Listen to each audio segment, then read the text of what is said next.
Do ba do ba do ba do ba do ba do ba do ba do ba do do do.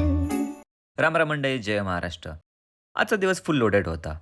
Workload एवढा वाढला होता की अवतार बघून video कॉलवरती आधीच घरचे बोलले, शुद्धीकरण करून ये. क्या बोला तूने? मग काय, पोचतो सलून शॉपमध्ये. पण गर्दी एवढी होती की डायरेक्ट चहा प्यायला बसलो. संडे होता, समोरच चहा घेतला. रिस्क बिलकुल घ्यायची नव्हती. बात तो सही है. शेवटी नंबर लागलाच. भाऊला सांगितलं, तू कापत राहा, मी तोपर्यंत व्हिडिओ काढतो. टेक्नॉलॉजी. आणि आई शपथ, खरंच शुद्धीकरण झाल्यासारखंच वाटतंय. आज चतुर्थी असल्यामुळे उपवास होता, म्हणून मार्केटमध्ये आलो आणि रताळी घेतली. आज आपण एक छोटा एक्सपेरिमेंट करतोय. अर्धी रताळी बॉईल केली आणि अर्धी एअर फ्रायमध्ये टाकली. A few moments later. पण खरंच एअर फ्रायमध्ये रताळी लेस भारी झाली होती. एकदा नक्की ट्राय करा. भाऊला रेडी व्हायला खरंच वेळ लागतो. आणि नंतर पोचला मी बाप्पाच्या मंदिरात.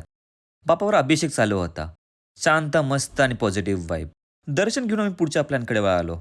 रात्रीचा प्लॅन थोडा हेवी होता. चल झूठा. थोडी ट्रॅफिक लागली, पण शेवटी पोचलो मॅग्ना फूड्सला. मिरर दिसला आणि फोन आपोआप बाहेर येतो. हा नेमच आहे आपला. एवढी भूक लागली होती की विचारूच नका. आणि त्यात आपला सिद्धू उशिरा आला. मॅग्ना स्पेशल बिर्याणी घेतली होती आणि वाह, दिसायला खरंच खूप भारी दिसत होती. मग सिद्धूला म्हटलं, बिल पे कर. तर भाऊ डायरेक्ट पळूनच गेला. बाहेर मस्त पान शॉप दिसला आणि पान तर झालाच पाहिजे. आणि सिद्धूने आपल्यासाठी एक सरप्राईज आणलं होतं. तू समझा? हाँ. नहीं, तू समझा नहीं. बॅग बघितलं तर खरंच खूप मोठी होती आणि त्यात होते स्नॅकच स्नॅक. तर असा होता आजचा आपला दिवस. भेटूया आता नवीन लॉगमध्ये. जय महाराष्ट्र मंडळी.